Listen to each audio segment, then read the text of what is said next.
I want to talk about kit lenses. So this is just a short discussion to help you decide if you should buy your next camera with a kit lens. Now, kit lenses are the lenses sold by the manufacturers with their cameras. Typically we're talking about things like the Canon 18-55 or 18-135, or if you're on Nikon, the 18-55 or the 18-140. Now, if you've spent any time researching your new purchase, you probably have come across somebody warning you to stay away from kit lenses and buy the body only and a separate lens for better quality. I disagree, and here's why I think most people should buy a kit lens with their new DSLR. First reason is affordable. Kit lenses often add just $100 to $200 to the price of a camera.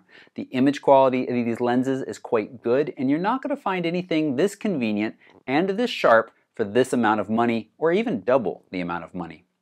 They're also very convenient. Kit lenses offer a convenient range that gives you access to a wide angle, to portrait focal lengths, and even some zoom if you buy the longer 18-135 or 18-140 lenses.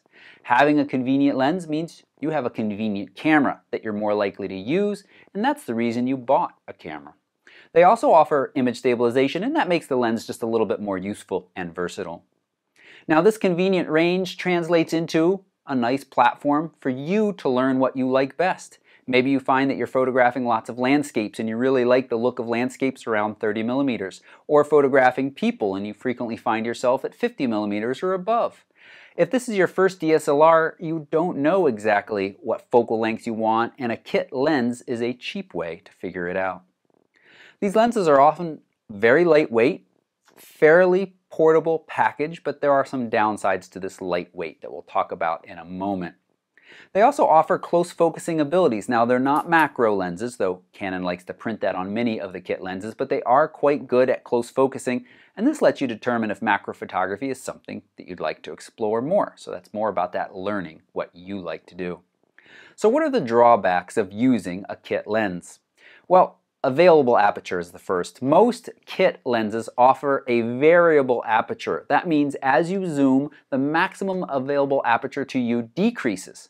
Now, with that decrease, you're lessening or decreasing the amount of light available to the sensor, which means you're going to need to use slower shutter speeds or raise your ISO. This more limited aperture also makes it harder to get those shots where the background is out of focus that many people are moving up to a DSLR to get in the first place. It's possible, but it's more difficult. Now, build quality is another downside. To keep the costs down, these lenses are almost always completely plastic and feel rather cheap in the hand. They're also rarely weather sealed, but again, I come back to the price, and at the cost of these lenses, you're not going to find anything significantly better until you spend lots more.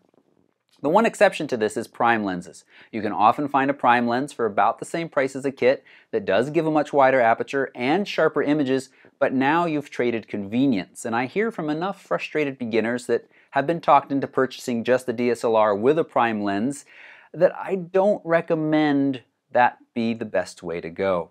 Now, I think the best way to go is, and if you can afford it, go ahead and picking up a kit lens along with a prime lens, because then you have that convenience and the ability to explore what those wide aperture lenses provide. On the Canon side, I love the 40mm f2.8 or the Canon mm f1.8 STM. For Nikon, I recommend the 35mm f1.8, and I've got links to learn more about those lenses right down below.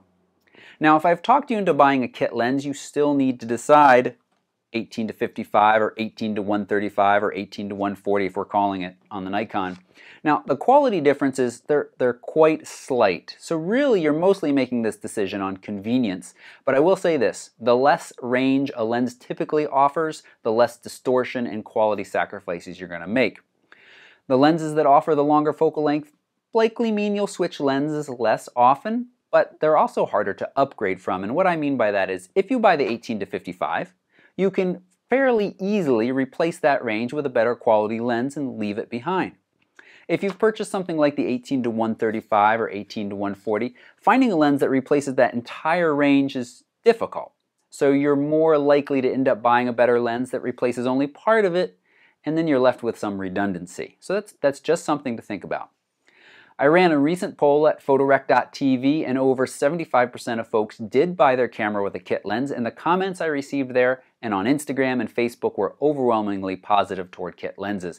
The days of scary bad kit lenses seem to be behind us, and really these are quite good. So people recognize that they offered benefits that I just outlined. But what I want to see in the comments now from you all is, what camera do you shoot with, and what lenses do you recommend upgrading to from the kit lens? So leave a comment right down below with that. And if you appreciated this video, take a moment to hit the thumbs up button. That's a quick way to thank me for my time. To be notified of future videos, helpful tips, tricks, giveaways, and deals, please press the subscribe button. You can also follow me on Instagram and Facebook. Thanks for watching.